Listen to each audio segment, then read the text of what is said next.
Your Steve Jones Show podcast is loading now. The Steve Jones Show podcast is sponsored by Sunbury Motors, North 4th Street in Sunbury, and Sunbury Motors Kia, routes 11 and 15 in Hummel's Wharf.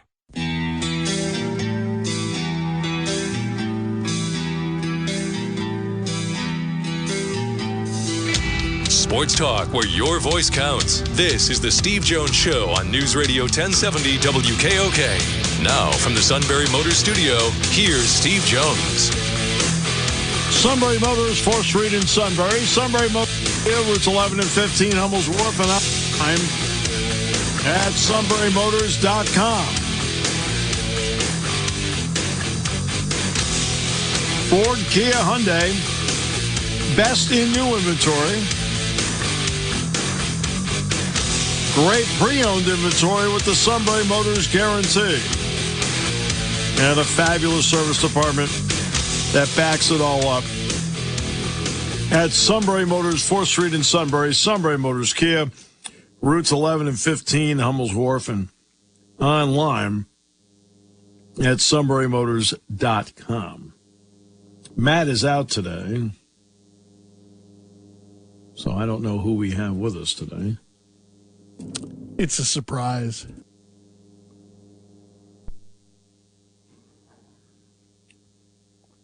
Well, I picked a good day to go on strike. I thought you were just on the floor. I was worried that everything was okay there in the studio. No, we're perfectly fine here. We're good. Right? But I'm on strike. And your strike reason? Because Jack Ham and I have often talked about that one of the keys in life are the moments where you're suspended with pay.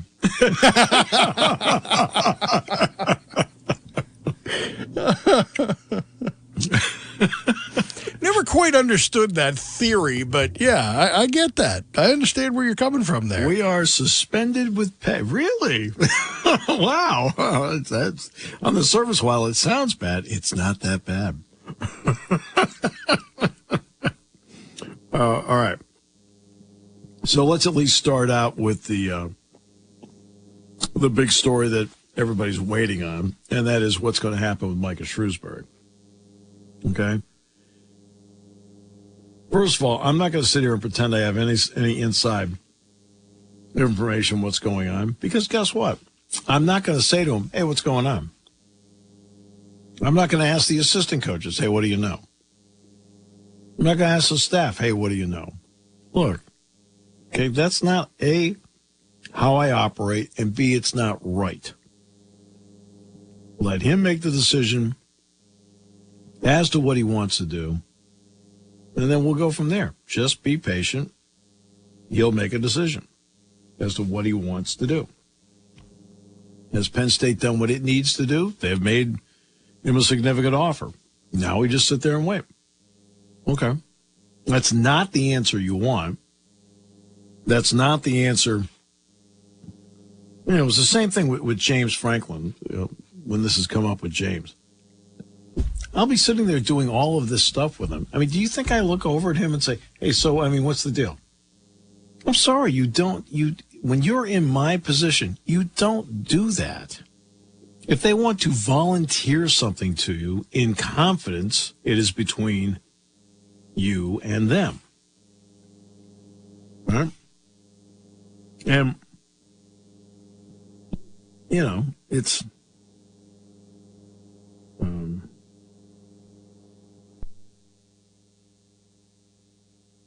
then after that, I wait, like the rest of you. And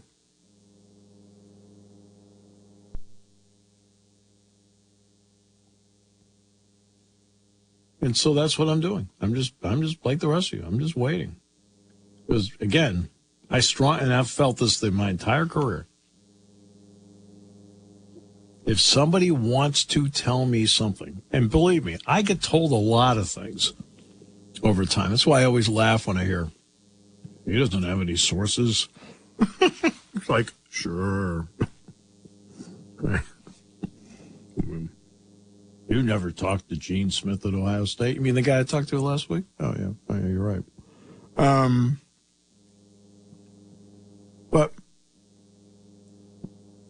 I'm willing to sit there and wait. What the heck? I mean, I'd rather be getting ready for a game this week, which is what when Mike and I texted each other on Sunday, that's what each of us said. We wish we were getting ready for a game this week. But when it comes to what he wants to do with his career, where he wants to be, that's something that is his decision, and I'll be like the rest of you. I'll just sit there and wait. Because to be honest with you, outside of him and Molly and his agent, we don't know what's going on. But so if you're wondering on this one, I can tell you straight out, just like with James, I never once brought up with him, hey, what's the deal with the contract? That's his business. I'll never forget years ago, the Patriot News had put out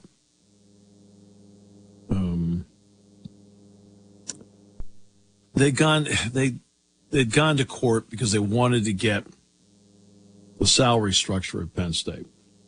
It is a state university. And so the person they used was Joe Paterno. And I remember I went and I was speaking at Camp Hill. And of course, it had been a big story down at Camp Hill. Because it's suburban Harrisburg. So I'm up there and I'm answering questions about the football team and so forth. And somebody said, what do you know about Joe's salary? I said, I don't know. They said, well, aren't you curious about Joe's salary? I said, no, not really. I said, they're like, why not? I said, as a friend, I said, I hope he's doing great. I said, but I care about what I make. I don't really care what I hope he's doing great, but I care what I make. What I make pays my bills. It says what he makes doesn't pay my bills.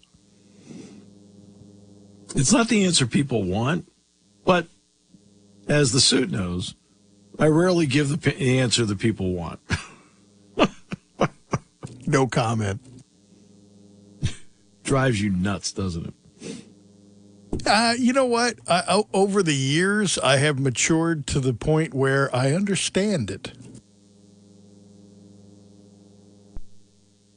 By the way, sometimes the less I know, the better. Well, no, I mean, it's not. Look, I go to practice all the time. Okay? But the idea is that you're in Las Vegas. What happens in Vegas stays in Vegas. Okay? If I were to go through everything that Dick Girardi and I saw, let's just take the last 2 weeks. Just the last 2 weeks. Because the last 6 games were in tournament settings. If I were to sit down and tell you everything we did and everything we were allowed to see, from film sessions, the comments in film sessions, to walkthroughs, the shoot-arounds, the team meetings, and so forth. I mean, we could give you a book as to what went on. But all of it was deep background that allowed us to do our job and gave us the best chance of doing our job at a high level. Same thing with football. Now, I have not gone to any of the spring practices so far because I literally have not been in town for spring practice. So today will be the first time I go. It's the same story there. I mean, over the course of the years, I have been in team meetings. I've seen film sessions. I've gone to practice. I've gone to walkthroughs. I mean, every single day. I mean, you could write a book just on what you've seen over time. Right? But that's not the purpose of it. The purpose of it is to give me the best chance to do a good job. And same thing with Jack Ham. So what happens in Vegas stays in Vegas. So I'll give you an example. Remember the Auburn game?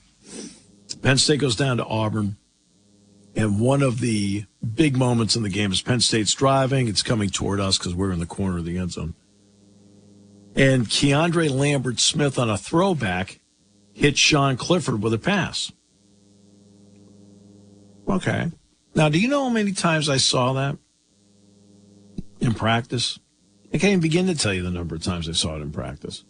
So when it was playing out, I knew exactly what the play was, and it made it easier for me to call because I had the deep background on the play. All right? And that's, and so you don't reveal private conversations. You don't reveal what's going on in practice. I mean, that's part of this job that gives you a chance to do the job at your highest level. Now, does it become frustrating on a show like this? Yep. You all sit there, it's like, come on, tell us what you know. And I can't always tell you what I know. I can't. But the one thing I haven't done is I have not pulled Micah aside and said, hey, what's going on? And then pulled James aside, like, hey, what's going on? That is their private business. So, all right. Willis Reed passed away at the age of 80 today. Just posted that on Steve Jones Show Facebook page. He led the Knicks. He helped lead the Knicks. I mean, look, the Knicks in 70 and 73, it was Willis Reed, Dave DeBusschere, Bill Bradley, Walt Frazier, Pearl Monroe. Jalen Pickett plays a lot like Pearl Monroe did. Okay. Right. And then they had guys coming off the bench like Phil Jackson, Dick Barnett, Jerry Lucas. But it was Game 7 of the NBA Finals. He had a right thigh injury. And right before the game, I mean, here it is, Game 7. The Knicks have never won an NBA title. Never. He comes walking out of the tunnel, and he scored the first 4 points of the game for the Knicks. And the garden explodes. What people don't realize is those were the only 4 points he scored in that game, but the Knicks won it. And he's always been that symbol, not just of the Knicks, but of the guy that says, hey, this is what we need to win. I've got to play. And he's always been a symbol of that. Great player. Willis Reed, 80 years old. I want to say he went to Creighton.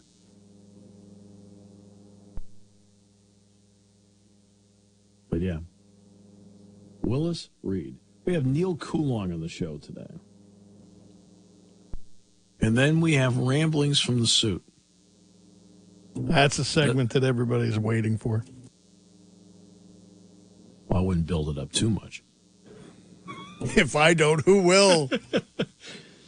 Probably not me. Exactly.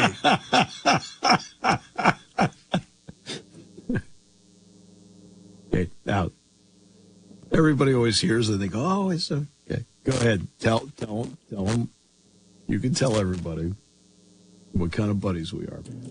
Oh, we're texting at least a couple of times a week. Yeah. And if we don't, it's because we're both traveling or busy. Yeah, we talk about everything. A lot of stuff we do on the air is just for on the air. It's called the show. But the two of us are actually pretty tight. There's only one person besides my wife that knows more about me than you do, and that's Dave Ritchie. But that's only because he and I spend more time directly together. I'm on a need-to-know basis. I don't need to know. You know enough already, and it is too much. This guy is such a good guy, believe me. We'll come back with more in a moment here on News Radio 1070 WKOK.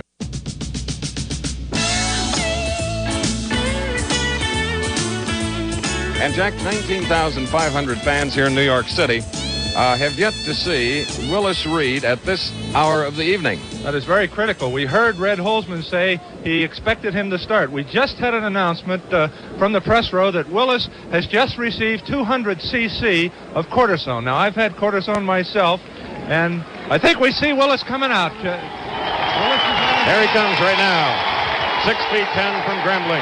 The captain of the Knicks, the most valuable player of the NBA.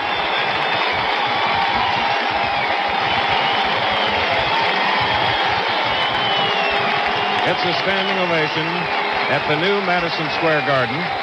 This is a 38 sellout crowd, and they have been reacting to their Knickerbockers the same way all season long. And he has hit 2 in a row, and they are beside themselves. Barnett to Reed on the forecourt. Right side from 20. Jumps. Yes. Willis has hit on his first 2. Those are the only 2 Willis hit in the game. It was Chris Schenkel, Jack Twyman, and then the last one you heard was Marv Albert. I was going to ask you if that was Chris Schenkel on the opening cut there. Yep. ABC. He and Jack Twyman did the games, and the Knicks beat the Lakers in Game 7. And Willis Reed out of the tunnel. And passed away today at the age of 80. So there you go. Chris Schenkel, famous for almost 30 years of the PBA Tour on ABC. Yes, he and Nelson Burton Jr. Yeah, there you go. Announcing. And Nelson Burton would tell Billy Packer all the time, he says, bowling's more popular than basketball. And Billy would look at him like, what are you talking about? Maybe it's a recreational sport. I know I had more talent at bowling being a winter sport in high school than basketball, that's for sure. That's all right. Everybody has their own deal. I mean, that was the only sport I had any talent in. That's all right. You can. I think if you put more time in the golf, for example, you'd be a lot better than you are. I used to be a lot better. Well, you don't put any time into it. Oh, come on. I play at least once a year. I think it was Bill Purdy sent me a text, or it may have been a tweet. He sent me one down in Florida right before the tournament. I tell you, he can play. He and Craig, Bill and Craig Purdy, Adam Purdy can play too. And so can Steve Engel. All right. By the way, Mike Gesicki reunited with Bill O'Brien. He signed with the Patriots. Neal Coolong next half hour. We'll talk about your Steelers.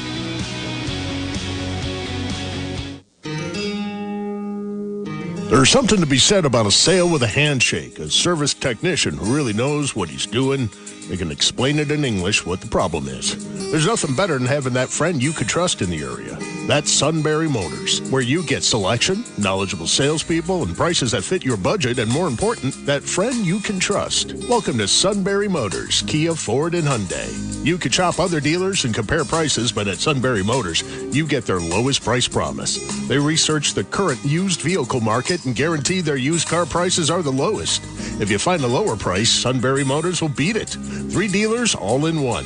See their full new and pre-owned inventory at sunburymotors.com. Pick out a vehicle you like and schedule your test drive online. Follow them on Facebook. Sunbury Motors Ford and Hyundai, North 4th Street, Sunbury, and Sunbury Motors Kia, routes 11 and 15 in Hummel's Wharf.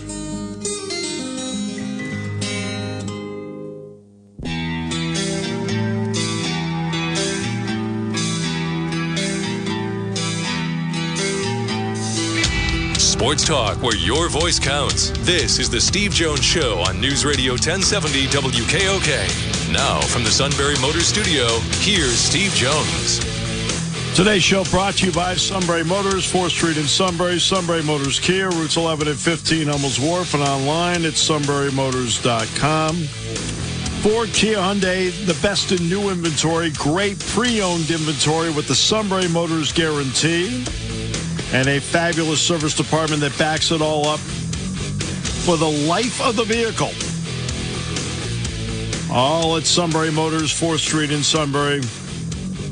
Sunbury Motors Kia, routes 11 and 15, Hummel's Wharf, and online at sunburymotors.com. Did you hear Chris Schenkel say in the cut there, Willis Reed went to Grambling. I think I said Creighton. So, just want to make sure we have that straight. And with that, we bring in the outstanding, the one, the only, the straw that stirs the Tuesday drink, Neal Coolong. The man who took it off mute before I started talking this week, which is something I swear only happens when I'm on with you. It's the only time. I will say this. Your ability on the learning curve, fabulous. I'm picking up on it. I'll get there. It's an everyday grind. It's an everyday grind. How to make myself heard. That's what I need to do. Well, part of the grind is talking about the Steelers upgrading their offensive line. I may not be able to stay in a stance in the Super Bowl, but they were able to sign him. Forgot about that. I didn't realize that was him. Yeah, that was him. Yeah, you like the move. Awful lot like what they've done the last couple of years as well. I guess one value is this year they will not have to bring in a new offensive line coach. You like the consistency that they have with it. I'm a Samalu, I think, is the right player for what they want to do. The guy who really stood out to me, though, was Nate Herbig. I was not familiar with him at all. In fact, I didn't even know who it was when they signed him. But going in and watching him, he's a lot more athletic than you think he would be. If you look at him standing still, he just doesn't look like a guy that can move that well side to side. I thought he was noticeably better than what you probably would have predicted him to be. What I'm really confused with, I guess, is the role. I mean, it's 2 years, $8 million on a $225 million salary cap is not exactly a massive expenditure, but he's a backup, right? I mean, I don't see any other way to do it unless they're suggesting there's going to be a move from one of their interior linemen to one of the tackle positions, which I don't think is going to happen. So you bring him in on a 2-year deal to be the proverbial swing interior offensive lineman. I don't know if he can snap a ball or not, but one value to this is it probably spells the end of either Kevin Dotson or Kendrick Green, or both potentially. Although the cost might not be worth losing the depth that they would have just in case of emergencies. But I like Herbig as a player. I can see why they signed him for sure. I'm curious if that was his best opportunity to play. I mean, it doesn't seem like he's a backup. I would have thought he'd be a starter. I'm curious what they'll do with that, but I definitely think they got better. Kevin Dotson just wasn't going to be a long-term option for him. They have the ability now to have the best interior line that they've had in several years. Back in the Foster, DeCastro, Pouncey days is the last time they had above adequate play coming from their interior, and I think they can put that together. I thought James Daniels played well last year. I thought Mason Cole played well, all things considered. The free agents, they're brought in new guys playing left to them and to the right of them. Everybody was new, basically, along with the new coach. They have some continuity now. They get a strong veteran at left guard, which is going to help out if you are planning on having Dan Moore be your starter again, although I have a real tough time thinking they can't find a way around that. You're going to have a better player there for whoever's playing left tackle and for Cole at center, who I think would have been helped quite a bit had Dotson been a bit more consistent in his play. And the right side, I think Chuks Okorafor is a much better player than what we saw last year. Yeah. And I think some of that was the newness of Daniels as he kind of tried to figure everything out. He was much better at the end of the year, and I think Chuks was as well. So you put those things together, they might have the most stable offensive line that they've had in several years now, which can only lead to good things, as we've seen them fall short of that mark for at least, 3-4 seasons now in a row. That's been a real problem for them. So Those are the moves they needed to make. But I will couch all of this by saying I'm pretty sure I said something similar last year and probably the year before that as well. So we'll see what happens. We know how slow it started last year. They might be able to start a little bit faster this year, which would be a good thing. They could actually be a competitive team in the first half of the season. And this is what they needed to do in order to ensure that they're competitive in that way. But, Neal, in defense of you, when you say you probably said the same thing last year and the year before, free agency is not the be-all, end-all. It is, this is how we fill gaps. This now sets up my draft. And that's all the Steelers are doing right now. It's what they did last year, which now brings me to this question. Is Bud Dupree actually still an option for them? I would say this. A team that's got a little bit of cap space, and recent years they've tried to target that role-playing pass rush specialist, if you want to call him that. Dupree would fit the bill. They know Dupree. They're familiar with him. Injuries have really halted him for the most part. I think that's probably why they weren't particularly interested in signing him to a longer deal before. He's going to be, I hate saying the phrase injury prone, but when you're that big and you're that explosive, your body tends to break down a little bit earlier perhaps than some other people would. I think there is value, and I would say this, mostly because with Dupree, you go back to when he was in Pittsburgh, different defensive coordinator, but they used him on the outside primarily, but there were packages where he was rushing the A-gap. And in the absence of Vince Williams, the failed development of now departed Devin Bush, they don't have that kind of A-gap banger, a real tough guy, big guy that can get in there and just mess a guard up and try to blow the play up from the inside. They don't have anybody that's going to do that. So that concept is thrown out the window. The two linebackers they signed are not those types. They're not real good blitzers. I could see situations in which you could bring Dupree in and start him over A-gap. I'm not saying have him play middle linebacker, but rush from the A to B part in an effort to collapse the line on the inside. And Dupree, as injured as he might be, as upset that people are that he didn't turn into T.J. Watt, he's still really big, and he can still move. So I think to some degree there's some value to that. Obviously, cost is going to be an issue. I could see them wanting to do that. We saw it with Melvin Ingram 2 years ago when they signed him. The same type of thing. He wanted to play more. He wanted a more consistent role. But what they had him doing when Highsmith and Watt were both healthy and Ingram got on the field, it was those situational types of moments. They could use all three of them. And I think that's really where you could find value if it's not Dupree and somebody else, if they want to play that role. Let's not do the whole, well, now that I've signed and you've paid me, I want to have an expanded role. Please trade me to a contender. I don't think Dupree is thought to be a guy that's going to do that. But they could use him situationally at the right price to come in and do certain things. He doesn't need to be a 35 snap a game guy. Maybe it's only 15, but you use him in leverage moments, in pass rushing situations. This is a team that wasn't great at getting off the field on third downs. You put a beast like Dupree in different situations, and you create more pressure on an offensive line, on a protection scheme. I could see that paying dividends. Not as a guy that's going to come in and try to get 15 sacks a year, but somebody that situationally can create a lot of chaos along an offensive line. I think Dupree has the size and the athletic ability to do that, if not, the skill to be able to do it, which, probably has deteriorated a little bit. But I think he's a fit. I would be...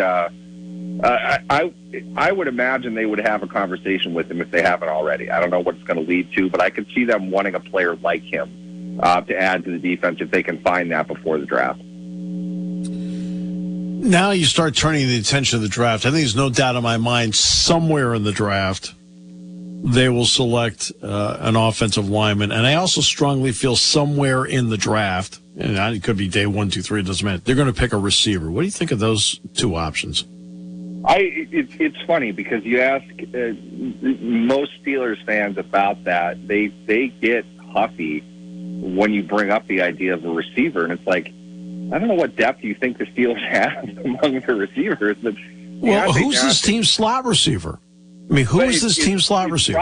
It's probably going to be Miller. Anthony Miller is a player that he got hurt in camp last year, and they put him on IR. Now, that doesn't happen for veterans all that often. They would just as soon come to a settlement with him and try to re-sign him if they wanted him the next year. But they kept him to be a part of it, to understand everything. I think he was going to be their slot guy.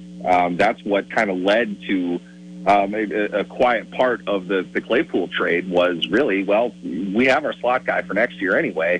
Where's Claypool going to go? We may as well trade him because we can get a lot more for him. They have expectations for Miller. Now, what that's worth, I don't know. But as much as Steelers fans want to make now second-year man, former fourth-round pick Calvin Austin out to be the next Tyreek Hill, I don't think they've quite seen him on the field enough to suggest that he's that kind of player. He's a year removed from his college highlight reels, so we don't know who he is as a player. I don't think the Steelers really know who he is as a player.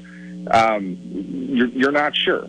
Along with that, you've still got Gunnar Olszewski there, and if Gunnar Olszewski is an option for you in your offense is going to struggle.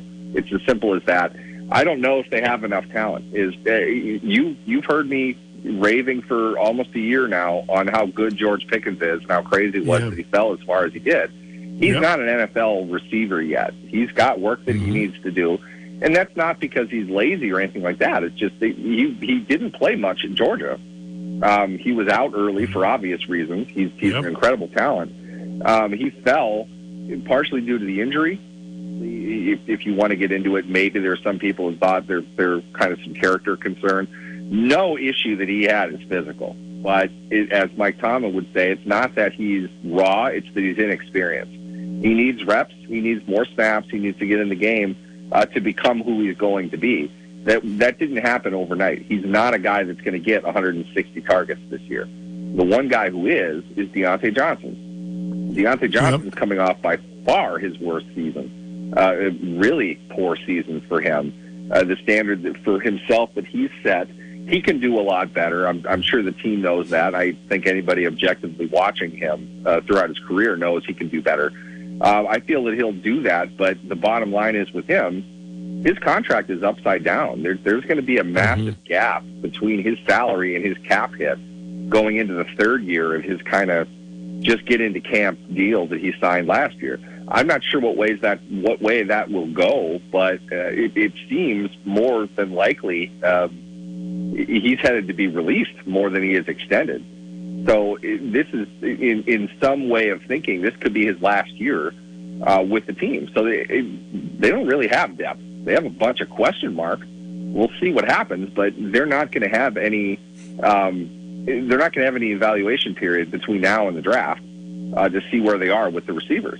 So to me, I don't see why receiver wouldn't be on the board. To say nothing of the fact that it's a revolving door in a lot of ways, and the Steelers have capitalized on that mentality for a long time. You constantly take receivers in the second, third rounds, develop them, build them up to be, kind of, I don't want to say role guys, but lower target, higher impact players, and they go off somewhere else. And you continue to kind of draft and develop what you have. You always have good receivers available, and they've gotten away with that for a long time. I'm not saying that they've failed to do that at this point. It's just they don't have the Antonio Brown type there to really make plays and make the entire unit much more explosive than it is.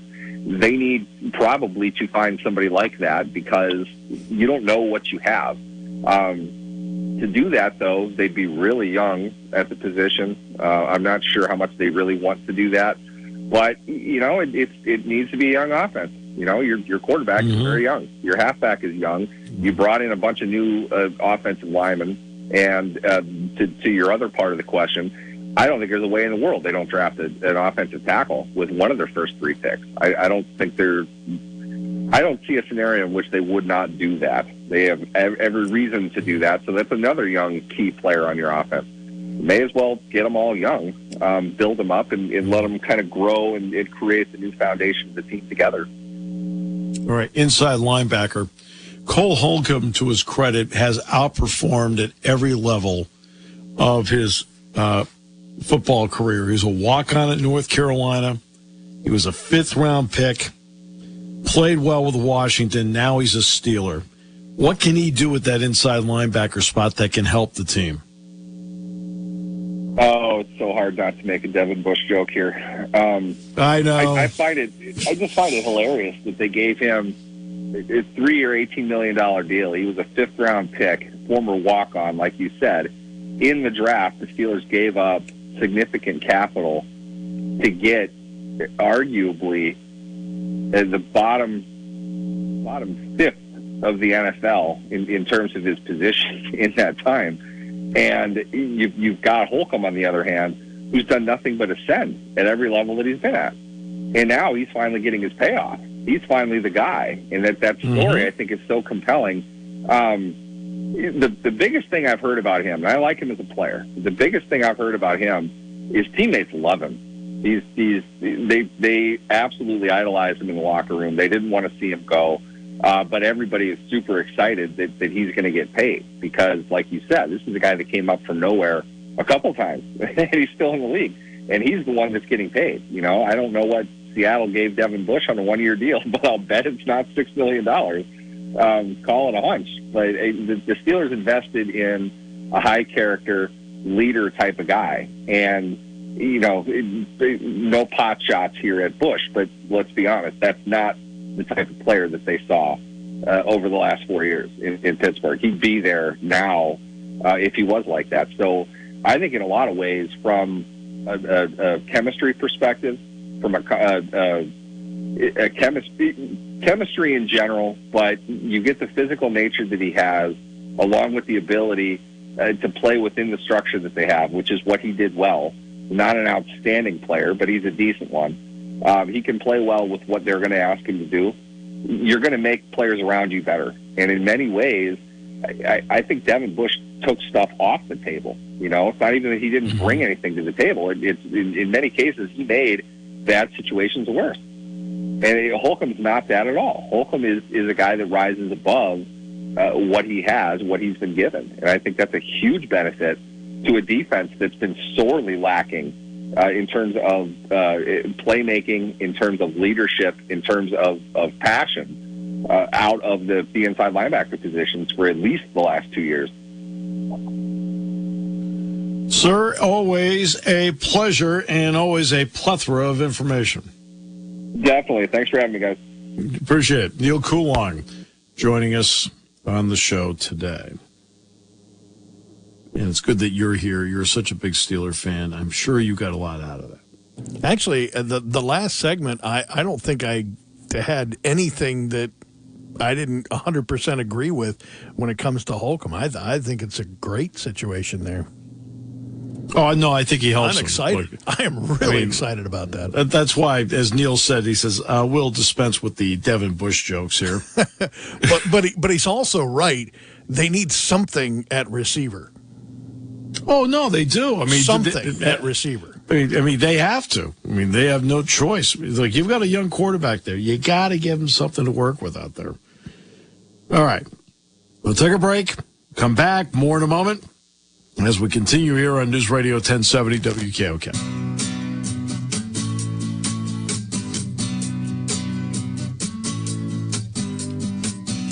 This was the suit at the holiday party, entertaining the troops.